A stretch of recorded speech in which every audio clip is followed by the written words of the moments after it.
സ്നേഹമുള്ളവരെ, പുതിയൊരു വീഡിയോയിലേക്ക് എല്ലാ പ്രിയപ്പെട്ടവർക്കും ഒരിക്കൽ കൂടി സ്വാഗതം. പതിവ് പോലെ ഇന്നൊരു ചോദ്യവും അതിനുത്തരവുമായിട്ടാണ് ഞാനും പ്രിയോമൻ സിസ്റ്ററും കടന്നു വന്നിരിക്കുന്നത്. ചോദ്യം ഇതാണ്: ഇസ്രായേൽ വീണ്ടും ജെറുസലേം ദേവാലയം പണിയുമോ എന്നുള്ളതാണ് ഇന്നത്തെ ചോദ്യം. നിലവിലെ സാഹചര്യത്തിൽ ഇത്രയേറെ എതിർപ്പുകൾ നേരിട്ടുകൊണ്ടിരിക്കുന്ന സാഹചര്യത്തിൽ ഇസ്രായേൽ എങ്ങനെയാണ് ആ ആലയം പണിയാൻ പോകുന്നത്? ബൈബിളിൽ ജെറുസലേം ദേവാലയം വീണ്ടും പണിയപ്പെടുമെന്ന് എവിടെയെങ്കിലും പരാമർശിച്ചിട്ടുണ്ടോ? ഉണ്ടെങ്കിൽ അത് എവിടെയാണ്? അപ്പോൾ തന്നെ അതിന്റെ സാഹചര്യങ്ങൾ എങ്ങനെയാണ്? ഈ ആലയം എപ്പോഴാണ് പണിയപ്പെടുക? ഓമന സിസ്റ്റർ, ഈ വിഷയത്തെ വചനാടിസ്ഥാനത്തിൽ ഒന്ന് വിലയിരുത്താമോ? Thank you Jinesh pastor. Pastor ചോദിച്ചത്, ഇസ്രായേൽക്കാർ ജെറുസലേം ദേവാലയം വീണ്ടും അവിടെ പണിയാൻ സാധ്യതയുണ്ടോ? ഇന്നത്തെ സാഹചര്യത്തിൽ ഇത്രയധികം എതിർപ്പുകൾ ഉള്ളപ്പോൾ ഇനി അവിടെ ഒരു ദേവാലയം പണിയുമെന്ന് ബൈബിളിൽ പ്രവചിച്ചിട്ടുണ്ടോ? ഉണ്ടെങ്കിൽ എപ്പോഴാണ് അതവിടെ പണിയപ്പെടുക? ഇത്രയും കാര്യങ്ങളാണ് ചോദിച്ചത്. ഉത്തരം ഇതാണ്: എതിർപ്പുകൾ എത്ര ശക്തമാണെങ്കിലും അതിന്റെ 7 ഇരട്ടി ശക്തിയോടെ ജെറുസലേം ദേവാലയം അവിടെ പണിയപ്പെടുക തന്നെ ചെയ്യും. ഇത്ര ഉറപ്പോടെ ഈ ഉത്തരം പറയാൻ കാരണം ദൈവത്തിന്റെ വചനമായ ബൈബിളിൽ ഇക്കാര്യം പ്രവചിച്ചിട്ടുണ്ട്. ദാനിയേൽ ഇക്കാര്യം പ്രവചിച്ചിട്ടുണ്ട്, കർത്താവും ഇക്കാര്യം പറഞ്ഞിട്ടുണ്ട്. വെളിപ്പാട് പുസ്തകത്തിൽ ഇത് എപ്പോഴാണ് നിവൃത്തിയാവുക എന്നും പ്രവചിച്ചിട്ടുണ്ട്.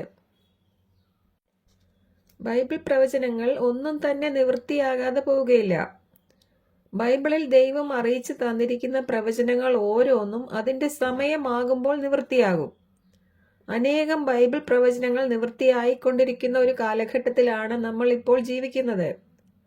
കൃപാകാലത്തിന്റെ അന്ത്യത്തിലും 7 വർഷ ക്രോധകാലത്തിന് തൊട്ട് മുൻപുള്ള ദിവസങ്ങളിലുമാണ് നമ്മൾ ഇപ്പോൾ ജീവിച്ചുകൊണ്ടിരിക്കുന്നത്. പൗലോസ് അപ്പസ്തോലനിലൂടെ വിജാതീയരായ നമുക്കായി പ്രത്യേകമായി ഈ കൃപായുഗം ദൈവം ആരംഭിച്ച അന്നു മുതൽ ഇന്നുവരെ 2000-ഓളം വർഷങ്ങളായി കൃപായുഗമാണ് നടന്നുകൊണ്ടിരിക്കുന്നത്. എന്നാൽ അതോടൊപ്പം തന്നെ നമ്മൾ മനസ്സിലാക്കേണ്ടത്, ഇത് ഇസ്രയേലിനെ സംബന്ധിച്ച് അവരുടെ അലച്ചിലിന്റെയും യുദ്ധങ്ങളുടെയും കാലം കൂടെയാണ്.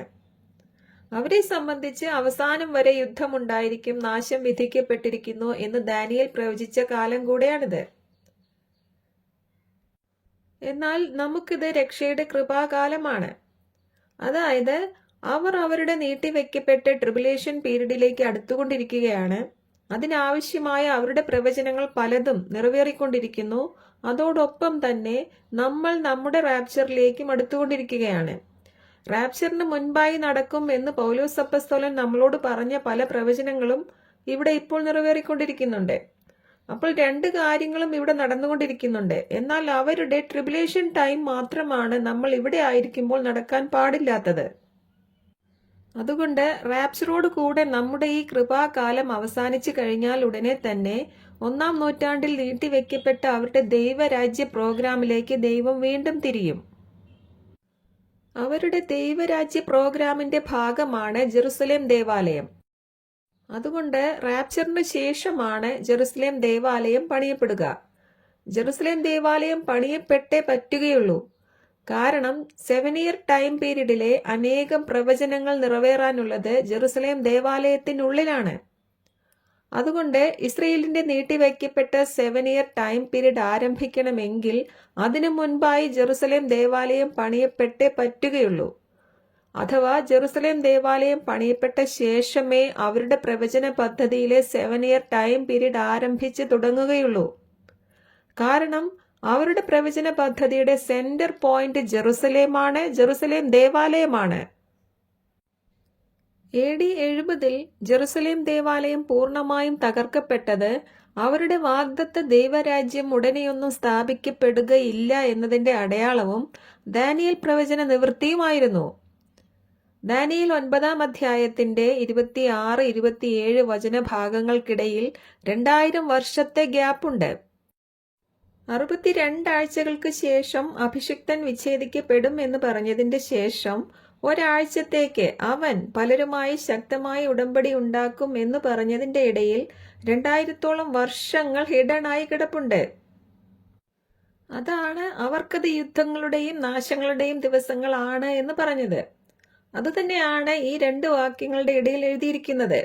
അതുതന്നെയാണ് ആ 1-ാം നൂറ്റാണ്ടിൽ സംഭവിച്ചതും.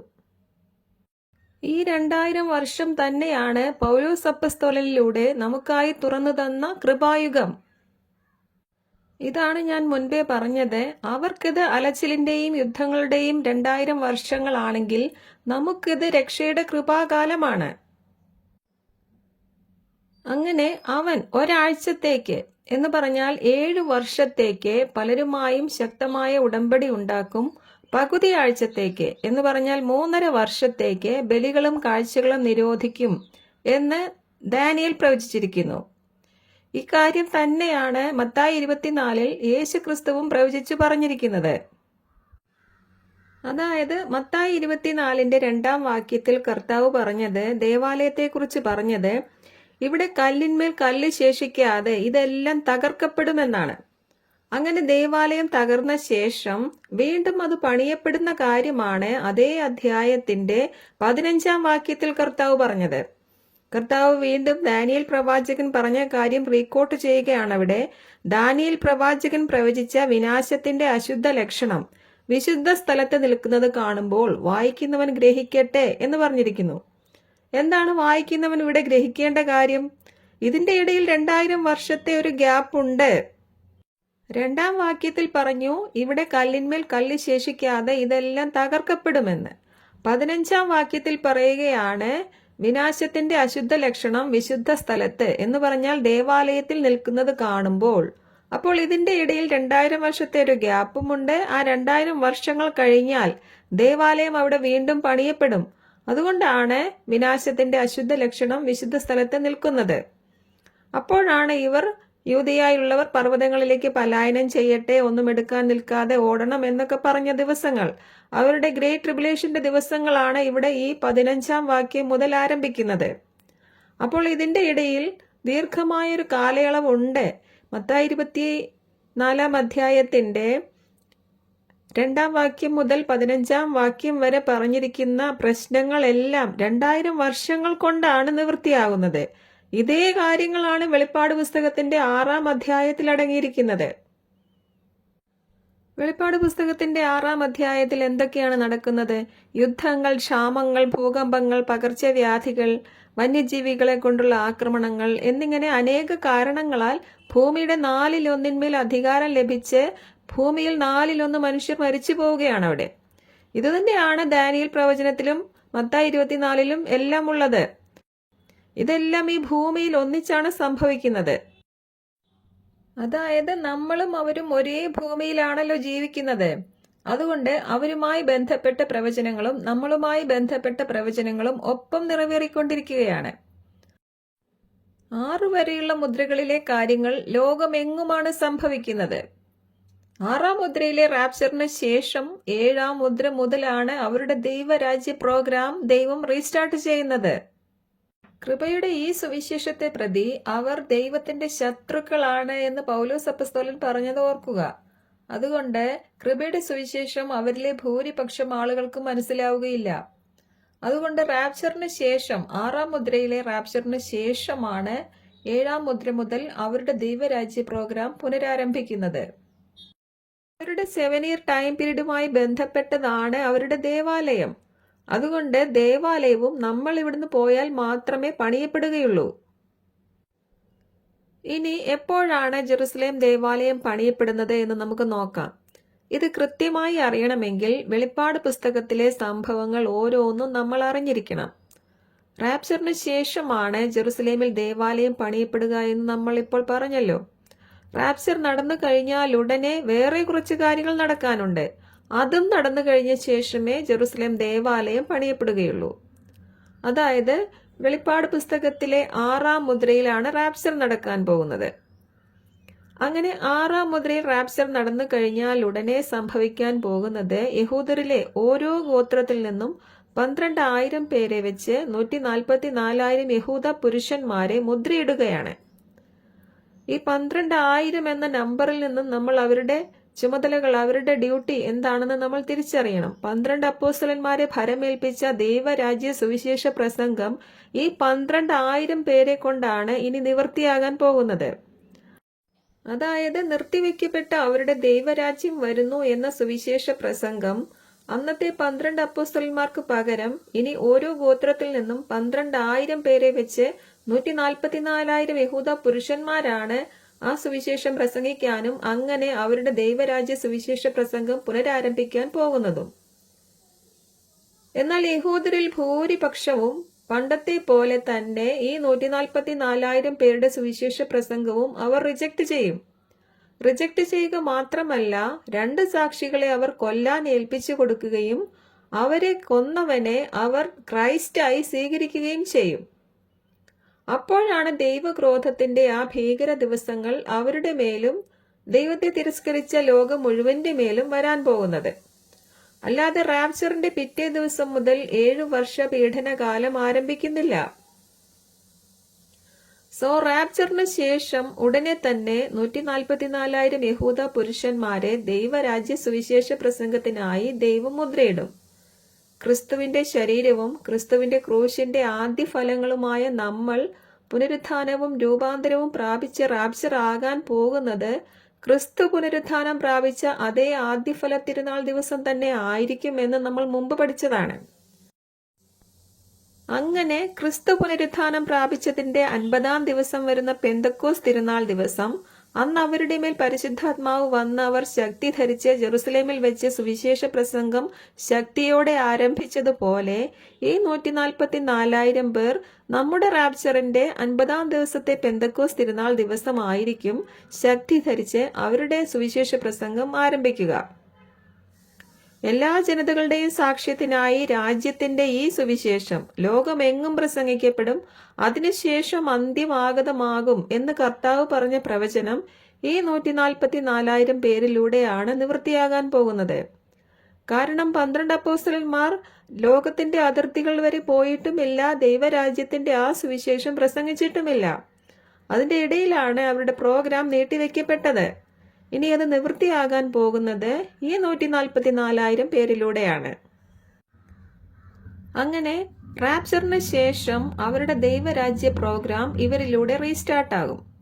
അതോടൊപ്പം തന്നെ 6 വരെയുള്ള കാഹളങ്ങളിലെ പ്രശ്നങ്ങൾ ഭൂമിയിൽ നടന്നുകൊണ്ടിരിക്കും. വെളിപ്പാട് പുസ്തകത്തിലെ സംഭവങ്ങളെല്ലാം തന്നെ പ്രീ പ്ലാൻഡ് ആണ്, പ്രീ അപ്പോയിന്റഡ് ആണ്. യഹൂദരോട് ആചരിക്കാൻ കൽപ്പിച്ചു കൊടുത്തിട്ടുള്ള 7 തിരുനാൾ ദിവസങ്ങളിലാണ് പ്രധാന പ്രവചനങ്ങളായ ക്രിസ്തുവിന്റെ സെക്കൻഡ് കമ്മിങ്ങും ദൈവരാജ്യ സ്ഥാപനവും എല്ലാം നിവൃത്തിയാവുക. അതുകൊണ്ട് കൃത്യമായ കണക്ക് കൂട്ടലുകളോടെയാണ് ഇതിലെ ഓരോ സംഭവങ്ങളും നിറവേറുന്നത്.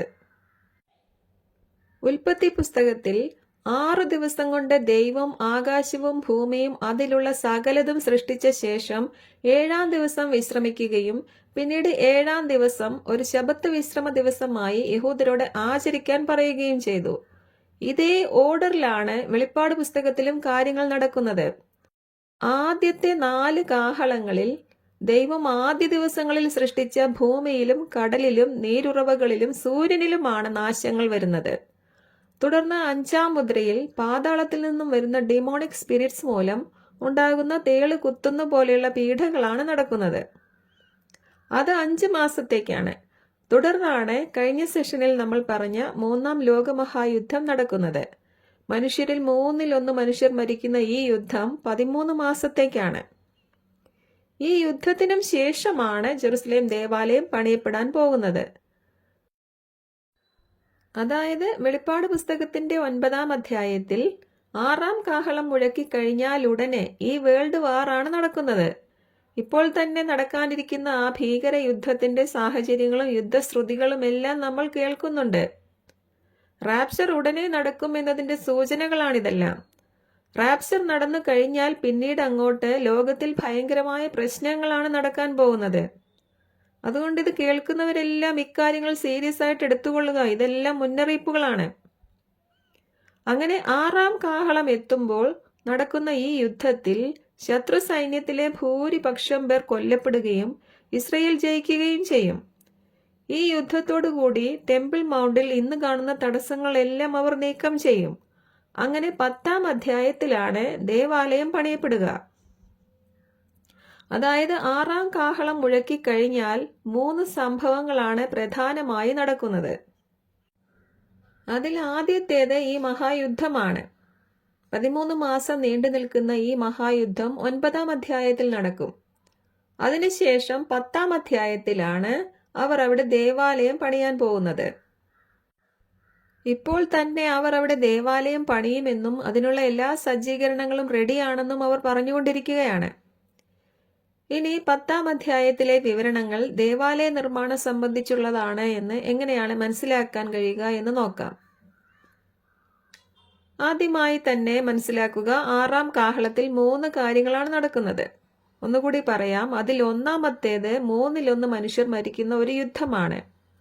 അതിൽ 2-ാമത്തെ സംഭവം ജെറുസലേം ദേവാലയ നിർമ്മാണമാണ്. അതിൽ 3-ാമത്തെ സംഭവം 2 സാക്ഷികളുടെ രംഗപ്രവേശവും അവരുടെ 3.5 വർഷത്തെ മുന്നറിയിപ്പുകളുമാണ്. ഇതിൽ 2 സാക്ഷികൾ വന്ന് മുന്നറിയിപ്പുകൾ ആരംഭിക്കുന്നതോടെയാണ് അവരുടെ 7 വർഷം ആരംഭിച്ച് തുടങ്ങുന്നത്. ഇത് ഞാൻ എല്ലാ ക്ലാസ്സുകളിലും പറയുന്ന കാര്യമാണ്. അല്ലാതെ 1-ാം മുദ്രയിൽ വരുന്നത് ആന്റി ക്രൈസ്റ്റുമല്ല, അവിടെ 7 വർഷം ആരംഭിച്ചിട്ടുമില്ല. അപ്പോൾ 10-ാം അധ്യായത്തിൽ കാണുന്ന വിവരണങ്ങൾ ദേവാലയ നിർമ്മാണം സംബന്ധിച്ചുള്ള കാര്യങ്ങളാണ് എന്ന് എങ്ങനെ മനസ്സിലാക്കാം എന്ന് ചോദിച്ചാൽ, 6-ാം മുദ്രയിൽ നടക്കുന്നത് റാപ്ചർ ആണെന്ന് നമ്മൾ എങ്ങനെ മനസ്സിലാക്കിയോ അതുപോലെ ചിന്തിക്കണം. അതായത് ആദ്യത്തെ 5 മുദ്രകളിലും യുദ്ധങ്ങൾ, ക്ഷാമങ്ങൾ, ഭൂകമ്പങ്ങൾ, പകർച്ചവ്യാധികൾ, അങ്ങനെ പലവിധ കാരണങ്ങളാലുള്ള കൂട്ടമരണങ്ങളും കൃപാകാല വിശ്വാസികളെ കൊല്ലുന്ന രംഗങ്ങളുമാണ് കാണിച്ചിരിക്കുന്നത് 5-ാം മുദ്ര വരെ. എന്നാൽ 6-ാം മുദ്ര എത്തിയപ്പോൾ കർത്താവിന്റെ സെക്കൻഡ് കമ്മിങ്ങിൽ കാണുന്നത് പോലെയുള്ള അതിഭയങ്കരമായ മറ്റെന്തോ ആണ് അവിടെ നടക്കുന്നത് എന്ന് മാത്രമേ നമുക്ക് മനസ്സിലാവുകയുള്ളൂ. അപ്പോൾ തന്നെ സെക്കൻഡ് കമ്മിങ് നടക്കുന്നത് 19-ാം അധ്യായത്തിലാണ് എന്ന കാര്യം വ്യക്തമാണ്. അപ്പോൾ അതിനെല്ലാം മുൻപ് 6-ാം മുദ്രയിലെ വിവരണങ്ങൾ അതേ കർത്താവ് നമ്മളെ റാപ്ചർ ചെയ്യാൻ വന്നപ്പോൾ ലോകത്തെ വിറപ്പിക്കുന്ന രംഗങ്ങളാണ് എന്ന് നമ്മൾ മനസ്സിലാക്കി. മാത്രവുമല്ല, അത് കഴിഞ്ഞാലുടനെ 144,000 പേരെ മുദ്രയിടുകയാണ്.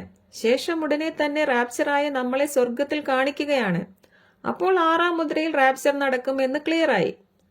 അതുപോലെ 10-ാം അധ്യായം കഴിഞ്ഞാലുടനെ ദേവാലയം അളക്കുക എന്നാണ് യോഹന്നാനോട് പറയുന്നത്. അപ്പോൾ ചിന്തിക്കുക, AD 70-ൽ തകർക്കപ്പെട്ട ശേഷം ഈ 2000-ഓളം വർഷങ്ങളായി അവിടെ ഇല്ലാതിരുന്ന ദേവാലയം ഇതിന്റെ ഇടയിൽ എപ്പോഴാണ് അവിടെ പണിയപ്പെട്ടത്? ശ്രദ്ധിക്കുക, 6-ാം മുദ്രയിലെ റാപ്ചറിന് ശേഷവും 6-ാം കാഹളം വരെ വീണ്ടും ഭൂമിയിൽ, കടലിൽ, നീരുറവകളിൽ, സൂര്യനിൽ ഒക്കെ പ്രശ്നങ്ങളാണ് നടക്കുന്നത്. 5-ാം കാഹളത്തിലാണെങ്കിൽ 5 മാസത്തെ വെട്ടുകിളി പീഡകളാണ്. 6-ാം കാഹളം മുഴക്കിയാൽ ഉടനെ കാണുന്നതും 1/3 മനുഷ്യർ മരിക്കുന്ന ഒരു യുദ്ധമാണ്. എന്നാൽ അത് കഴിഞ്ഞാൽ 10-ാം അധ്യായത്തിൽ കാണുന്ന ഈ വിവരണങ്ങൾ ഇങ്ങനെയുള്ള ഒരു പ്രശ്നങ്ങളുമല്ല അവിടെ നടക്കുന്നത്, മറ്റെന്തോ അതിഭയങ്കരമായ സംഭവമാണ് അവിടെ നടക്കുന്നത് എന്ന് നമുക്ക് മനസ്സിലാക്കാം. അവിടെ മേഘാവൃതനും ശക്തനും, മുഖം സൂര്യനെ പോലെയും പാദങ്ങൾ അഗ്നിസ്തംഭം പോലെയും ഉള്ള ഒരു ശക്തനായ ദൂതൻ സ്വർഗത്തിൽ നിന്ന് കയ്യിൽ നിവർത്തിയ ഒരു ഗ്രന്ഥച്ചുരുളുമായി ഇറങ്ങി വരികയാണ്. ഓർക്കുക, അടുത്ത അധ്യായത്തിൽ 2 സാക്ഷികൾ വരാൻ പോവുകയാണ്. 7 വർഷം ആരംഭിക്കാൻ പോവുകയാണ്. അപ്പോൾ അതിനു മുൻപായി നിവൃത്തിയാകേണ്ട ദേവാലയ നിർമ്മാണത്തിനുള്ള ഓർഡറുമായി സ്വർഗത്തിൽ നിന്ന് വരികയാണ് 10-ാം അധ്യായത്തിലെ ഈ ശക്തനായ ദൂതൻ. പണ്ട് നെബൂഖദ്നേസർ രാജാവ് തകർത്ത ദേവാലയം പണിയാൻ അത്യുന്നത ദൈവം കൽപ്പന കൊടുത്തതുപോലെ തന്നെ ഇപ്പോൾ വീണ്ടും ദേവാലയം പണിയാൻ അത്യുന്നത ദൈവത്തിൽ നിന്നും വരുന്ന കൽപ്പനയാണ് ഈ ശക്തനായ ദൂതന്റെ കയ്യിലെ നിവർത്തിയ ഗ്രന്ഥച്ചുരുൾ. തുടർന്ന് ദൂതൻ വലതുകാൽ കടലിലും ഇടതുകാൽ കരയിലും ഉറപ്പിച്ചു നിൽക്കുകയാണ്.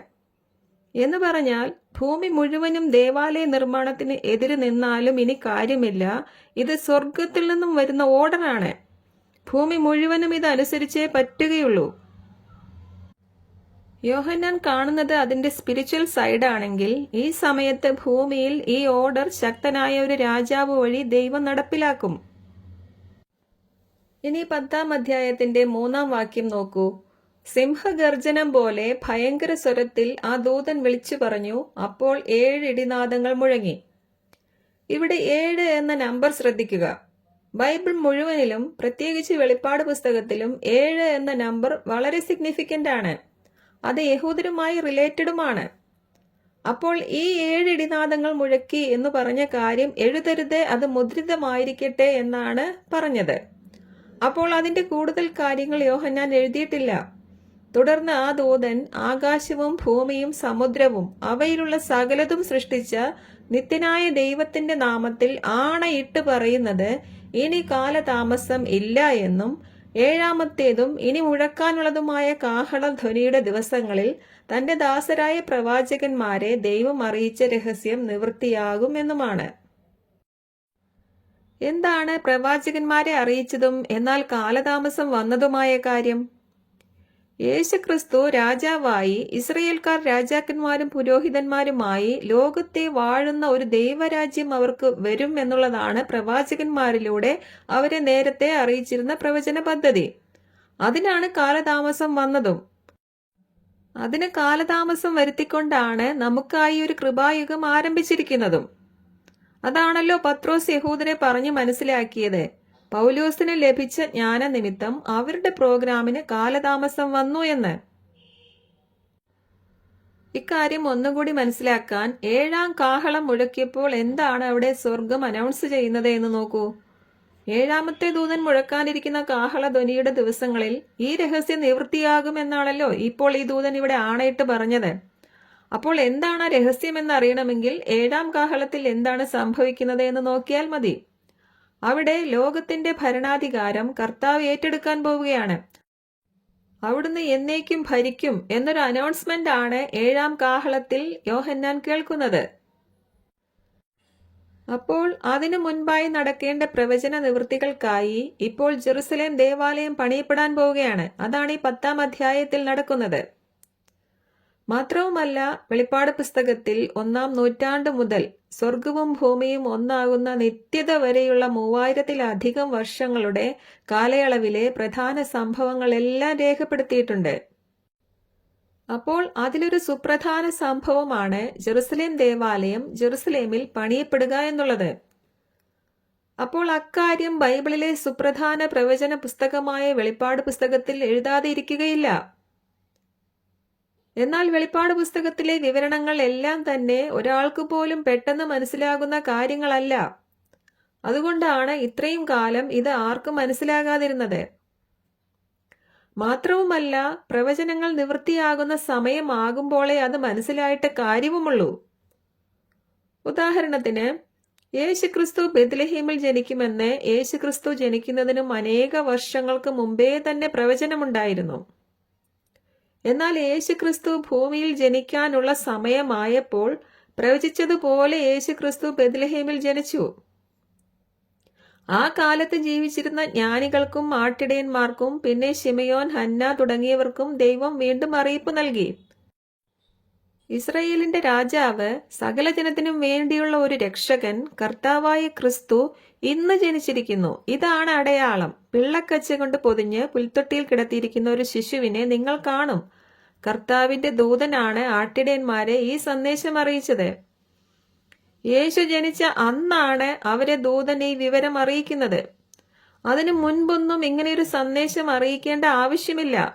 പ്രവചനങ്ങൾ നേരത്തെ എഴുതി തന്നിരിക്കുന്നത് അവ നിവൃത്തിയാകുമ്പോൾ ലക്ഷണങ്ങൾ കണ്ട് നമ്മൾ മനസ്സിലാക്കേണ്ടതിനാണ്. അങ്ങനെ അത് നിവൃത്തിയാകുന്ന സമയമാകുമ്പോൾ നമ്മളത് തിരിച്ചറിയേണ്ടതിന് ദൈവം അത് വീണ്ടും തന്റെ ജനത്തെ അറിയിക്കുന്നുണ്ട്. അതുകൊണ്ട് നമ്മൾ മനസ്സിലാക്കേണ്ടത്, ഇന്ന് വരെ ലോകത്തിൽ ആർക്കും മനസ്സിലാകാതിരുന്ന വെളിപ്പാട് പുസ്തകത്തിലെ പ്രവചന രഹസ്യങ്ങൾ ദൈവം നമുക്കിപ്പോൾ വെളിപ്പെടുത്തി തന്നിട്ടുണ്ടെങ്കിൽ ഇതെല്ലാം നിവൃത്തിയായിക്കൊണ്ടിരിക്കുകയാണ്. ബാക്കി ഉടനെ നിവൃത്തിയാകാൻ പോകുകയുമാണ്. അതുകൊണ്ടാണ് ഇപ്പോൾ നമുക്കിത് വെളിപ്പെടുത്തി തന്നിരിക്കുന്നത്. നമ്മൾക്ക് മുൻപുള്ള കാലഘട്ടത്തിലെ ആൾക്കാരോട് ഈ സത്യങ്ങൾ അറിയിച്ചു കൊടുക്കേണ്ട ആവശ്യമില്ല. അറിയിച്ചു കൊടുത്തിട്ടും കാര്യവുമില്ല. നിവൃത്തിയാകുമ്പോഴാണല്ലോ ദൈവം വീണ്ടും അറിയിപ്പ് തരുന്നത്. ഇതിനൊരു ഉദാഹരണം കൂടി പറയാം. അബ്രാഹത്തിന് ഒരു വാഗ്ദത്ത സന്തതി ജനിക്കും എന്ന് വാഗ്ദത്തം കൊടുത്ത ശേഷം ഏകദേശം 25 വർഷങ്ങൾ കഴിഞ്ഞ് അബ്രാഹത്തിന് 99 വയസ്സായപ്പോഴാണ്, ശിശു ജനിക്കാൻ സമയമായപ്പോഴാണ് വീണ്ടും അക്കാര്യത്തിന്റെ ഉറപ്പ് ദൈവം അബ്രാഹത്തിന് നൽകുന്നത്. ഇസഹാക്ക് ജനിക്കുന്നതിനും 1 വർഷം മുൻപേ ദൈവം വീണ്ടും അബ്രാഹത്തെ സന്ദർശിച്ച് പറയുകയാണ്, അടുത്ത വർഷം ഞാൻ വരുമ്പോൾ നിന്റെ ഭാര്യ സാറായ്ക്ക് ഒരു മകൻ ഉണ്ടായിരിക്കുമെന്ന്. അങ്ങനെ ദൈവം അറിയിച്ച പോലെ അടുത്ത വർഷം ഇസ്ഹാക്ക് ജനിക്കുകയും ചെയ്തു. അതുകൊണ്ട് ഈ മെസ്സേജുകൾ കേൾക്കുന്ന സഹോദരങ്ങൾ മനസ്സിലാക്കുക, വെളിപ്പാട് പുസ്തകത്തിലെ രഹസ്യങ്ങൾ ദൈവം ഇപ്പോൾ നമുക്ക് മനസ്സിലാക്കി തന്നിരിക്കുന്നു എങ്കിൽ 4ഉം 5ഉം മുദ്രകളിലെ സംഭവങ്ങൾ ഇന്ന് നടന്നുകൊണ്ടിരിക്കുകയാണെന്നും അടുത്തത് 6ആം മുദ്രയും റാപ്ചറും ആണെന്നും ദൈവം ഇപ്പോൾ നമുക്ക് അറിയിച്ചു തന്നിരിക്കുന്നു എങ്കിൽ റാപ്ചർ നടക്കാൻ സമയമായിരിക്കുന്നു. ജെറുസലേം ദേവാലയം പണിയുമെന്ന് ഇസ്രയേൽക്കാർ പറഞ്ഞു തുടങ്ങിയെങ്കിൽ അതിനു മുൻപേ നടക്കേണ്ട യുദ്ധം അതിനേക്കാൾ വേഗം വരും. അതിനും മുൻപേ നടക്കേണ്ട 5 മാസത്തെ തേളുകുത്തുന്ന പോലെയുള്ള പീഡകൾ അതിനേക്കാൾ മുൻപേ വരും. ഇതിന്റെ എല്ലാം കാലച്ചുകൾ നമ്മൾ കേൾക്കുന്നുണ്ടെങ്കിൽ അതിനെല്ലാം മുൻപേ അതിവേഗത്തിൽ റാപ്ചർ നടക്കുകയും ചെയ്യും. ഇതെല്ലാം നമ്മൾ അറിഞ്ഞ് ഒരുങ്ങിയിരിക്കേണ്ടതിനാണ് ഇപ്പോൾ ഈ വെളിപ്പാട് പുസ്തകത്തിലെ ഓരോ രഹസ്യങ്ങളും ദൈവം നമുക്ക് വെളിപ്പെടുത്തി തന്നിരിക്കുന്നത്. ഇതെല്ലാം കൃത്യമായ ഓർഡറിൽ മുന്നോട്ട് നടക്കേണ്ട ഓർഡറിലാണെന്നും ദൈവം നമുക്ക് വെളിപ്പെടുത്തി തന്നിരിക്കുകയാണ്. ഇനി ഇന്നത്തെ ചോദ്യത്തിലേക്ക് വീണ്ടും വരികയാണ്. ജെറുസലേം ദേവാലയം അവർ അവിടെ പണിയുക തന്നെ ചെയ്യും. നമുക്കറിയാം, ഇന്നത്തെ സാഹചര്യത്തിൽ വരാനിരിക്കുന്ന ആ ഭീകര യുദ്ധത്തിൽ ഇസ്രയേൽ ജയിക്കണമെങ്കിലും അവർക്കവിടെ ദേവാലയം പണിയണമെങ്കിലും അവർക്ക് ശക്തമായൊരു സപ്പോർട്ട് ആവശ്യമാണ്. നമുക്കറിയാം, ഇപ്പോൾ ഡൊണാൾഡ് ട്രംപ് അധികാരത്തിൽ വന്നിരിക്കുകയാണ്.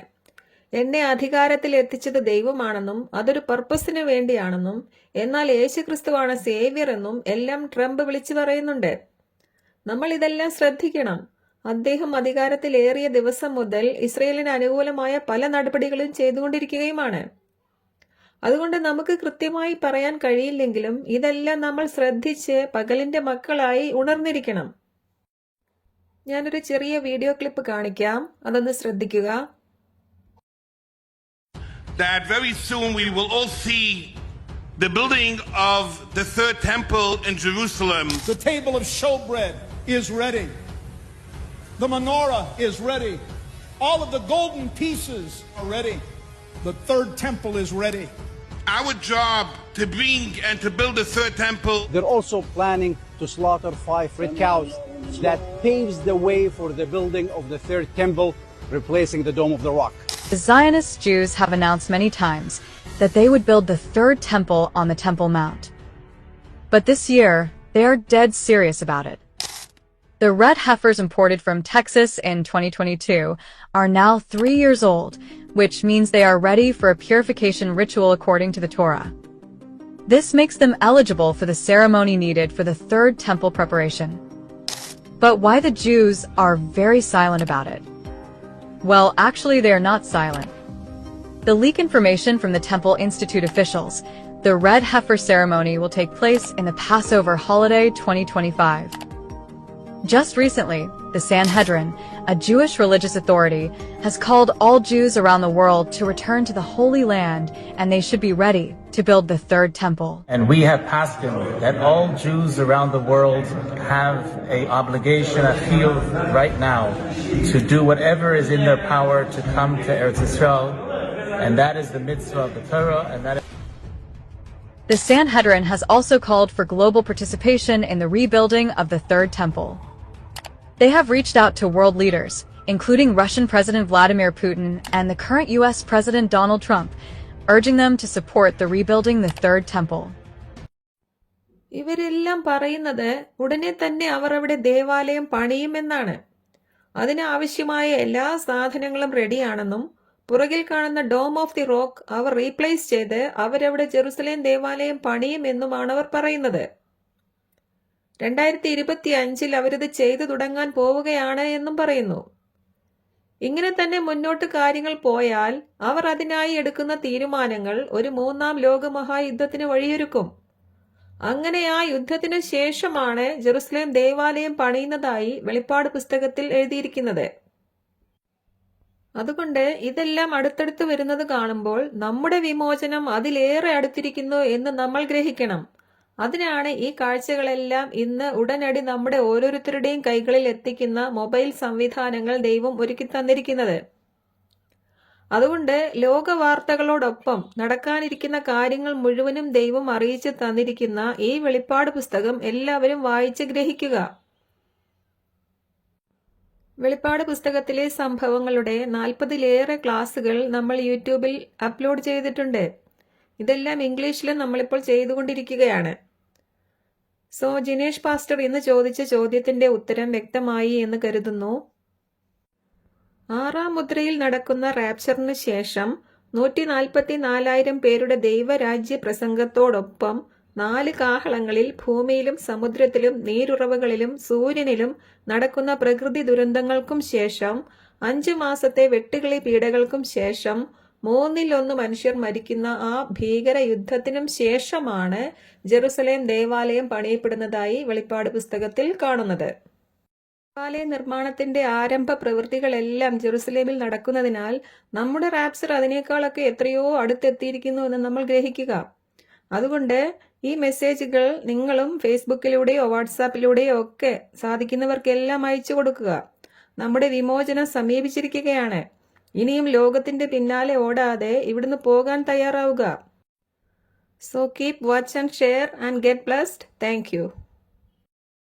Price the Lord. Thank you sister. വളരെ അനുഗ്രഹിക്കപ്പെട്ടതായിട്ടുള്ള രീതിയിൽ ഇന്ന് ചോദിച്ച ഈ ചോദ്യത്തിന് വളരെ കൃത്യവും വ്യക്തവും വളരെ ആശ്ചര്യം ജനിപ്പിക്കുന്ന തരത്തിലുള്ള മറുപടി നമുക്ക് ലഭിച്ചിരിക്കുകയാണ്. നമ്മുടെ കണ്ണുകളെ തുറക്കുന്ന അനേകം സൂക്ഷ്മ വശങ്ങൾ ഈ മെസ്സേജിൽ നമ്മുടെ ഹൃദയത്തെ സ്പർശിക്കുവാനിടയായിത്തീർന്നു.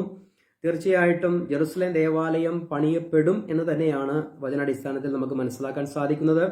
നമ്മുടെ കർത്താവിന്റെ വരവ് ഏറ്റവും അടുത്തിരിക്കുന്നു എന്നുള്ള കാര്യവും കൃത്യമായി നമുക്ക് മനസ്സിലാക്കാൻ സാധിച്ചിട്ടുണ്ട്.